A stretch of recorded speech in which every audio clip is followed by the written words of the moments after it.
Hi guys, it's me again on your screens, Lady Jackson, bringing you this particular week 3 as a day hot. It is the winter tax season, and these housemates are unleashing volcanoes and artilleries on each other.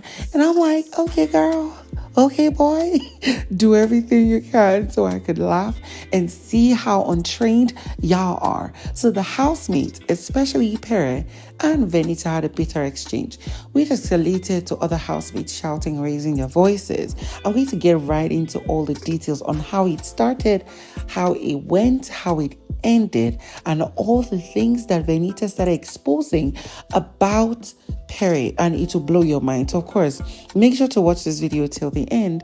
If you're a new subscriber, please subscribe, click on the bell button to for notification on every post, share comments down below, and also share this video. Let's get right into everything that happened. Now, you guys remember that I gave you a tidbit of a little bit of it in the previous video, but because it was just on the instant of when it happened, I didn't go deep into it, but here it is. So the housemates were preparing for their wager task, seeing that this is like the semi-final preparations before Friday. Now it's already Thursday and they need to prepare very early this morning and later during the day, knowing that they're going to have a field day. They're still going to have maybe another normal task and games and stuff, which would distract them from doing so much. And then the scriptwriter of the Nollywood cast is Angel. Now I believe she's supported by Alex, and then we have Pere'S and CeeC being the producers, and then we have Venita being the controller of the cast or cast setup or whatever they call it, right? And here they were done with their dinner.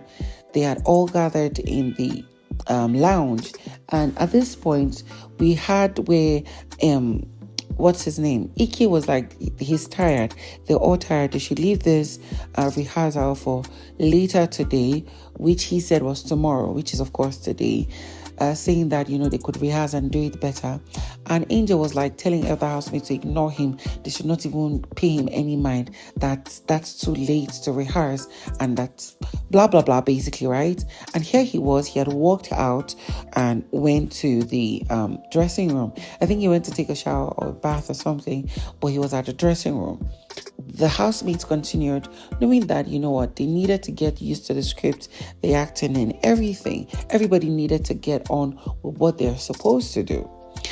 On the other hand, there was Mesieke, who is the supposed queen. We have Frodd, who is the the king. And then we had Kid Wire, who was going to act a scene or multiple scenes that expressed a flashback of Frodd's life when he was a young prince, right? We had Uriel, who was still lamenting of the fact that she wanted to be queen and all the naiads, and the housemates not even paying her any attention because obviously, in quote, she brought up the issue very late and at a wrong time. But let's get right into what really happened. So they had, been going through their lines and all that. And then here we were. It got to the point where Kid Wire had gotten dressed. Mesieke had gotten dressed and Frodd had gotten dressed. In fact, Frodd and Mesieke were practicing their lines and, getting into character. We saw Tolani Bad and the other girls who were maidens actually getting into character, which was really, really nice. But then there was trouble, right? We saw where Pere'S was calmly, in quote, calmly talking to Venita, who was the cast director, and saying, bring the red cap, let us put on Kid Wire because it's his own role and his scene we need to rehearse or practice right now. And Venita was like, I beg, please mind your business and be doing what you're supposed to do. I'm handling this and let me handle it. Now, according to her, which she later said, that she was trying to make sure that she shares the accessories, the necklaces, the beads and the caps and other things equally so that everybody who was participating would get and not be left out. That was according to her later. This she didn't see when they had had the altercation. But of course, the altercation was the fact that Pere had spoken to her over time and she kept ignoring him and telling him to mind his business.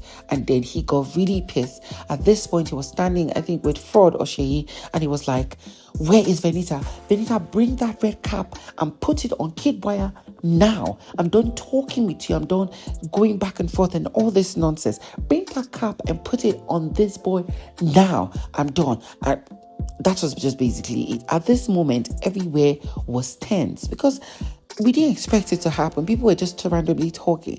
And, people were like, what is happening? What's happening? Who they fight? And then, of course, Adekunle, seeing that it was Pere talking to his girl, started, raising his voice, nobody should talk to anybody anyhow. Nobody's paying anybody to come here and act this. We're all housemates trying to make sure we win our Ouija task and not, have issues next week. He was saying that I think Frodd also was saying something similar. But of course, Pere was literally pissed. I was, warning Venita, telling her to do what he is saying right now. That he and CeeC are the producers of this, in quote, the movie, and she's just a cast director. She's supposed to do her job and forget any other thing. It doesn't concern her. At this moment, Venita was ignoring him. Keep talking now, keep talking. And then she raised her butt and was like, kiss it. And then he responded, your dad should kiss it. In quote, your dad should kiss your ASS because she has said, kiss my ASS, right? And she was like, oh, really? Okay, now, no problem. Keep talking. She walked away to the dressing room. In the dressing room, there was Ike, who was trying to calm her down. One other person had followed through. I think a lady, maybe Alex, telling her to calm down. Please just bring the cap. Let us do. Angel was already at the lounge shouting, Venita, please now. Sorry now. Bring the cap. And Venita was like, no. She's done with this nonsense. Because of his small chest, he'll be reading and trying to think that he can control people. He should take it to his village people and those people he can control. Nonsense boy. If she start talking all the nonsense and dirty things he used to do, people will be shocked. Adekunle came out, I was like telling her to forget it, that she's doing well. Anyhow now, it's okay. And he kept saying that, you know what, nobody should control anybody here. I'm like, bad boy Dex has turned to his old self because of woman. Anyhow, this conversation went on. She came around, I think maybe she wanted to continue, but then Pere was still seeing what he was seeing, and she hissed and walked away. She had to chase after her and collect the red cap and brought back. At this point, Kid Wire and Adekunle were shouting at each other.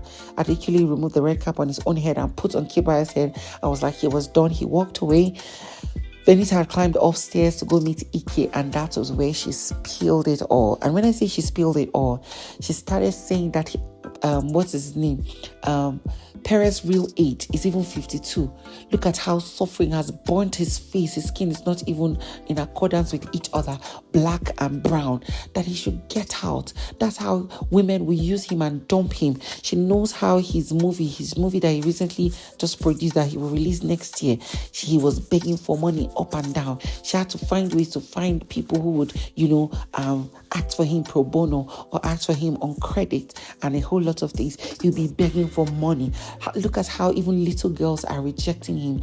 Old women, little girls will use him and dump him. He's worthless. He doesn't even have a degree. He doesn't have a business. He has nothing to his name. He does that nonsense military stuff that he did, that she doesn't even know whether they even sent him away or he was frustrated and was sent out or something, that he carries and he's showing off and raising his chest with his small prick, according to her. What? Venita was saying a lot and my head was full. I was like, where's this girl getting all these details? She didn't stop there. She went on to say, he insulted my father now. I didn't want to, drag to that level. This is the same guy that did not even have money for his ticket to come for the show from wherever he was stranded. He was calling her, saying, oh, I don't even have money for ticket to what. She went all out on him. That his real age is 52. Let's forget all these things. His life is just frustrated. He's a useless boy, that she doesn't want to even start going deep. That if he talks now, she's going to start bringing receipts. She still has receipts. The chats where he's begging small girls money, begging some old women money. They will use him and dump him. He's worthless. I'm like, what in the world?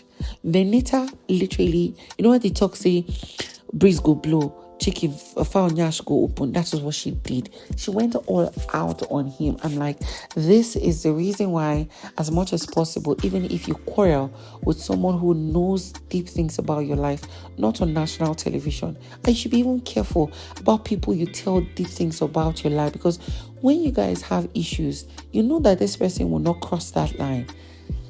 Oh, but also it's also his fault, because why would you cross to the line of saying your father? Well, she was the one who said, like, you know what, I'm even tired of all these people. I cannot wait to see how they even fail their Ouija task and get to suffer next week. At this point, Venita is even saying that she's even ready to leave the house, that she would just go and carry scissors and tear all those his nonsense clothes that he's forming military man with. I'm like, hey, damn. It is crazy and it's unbelievable. I'm going to bring you more of everything that is going to happen later. So of course, don't forget to subscribe. See you on the next one.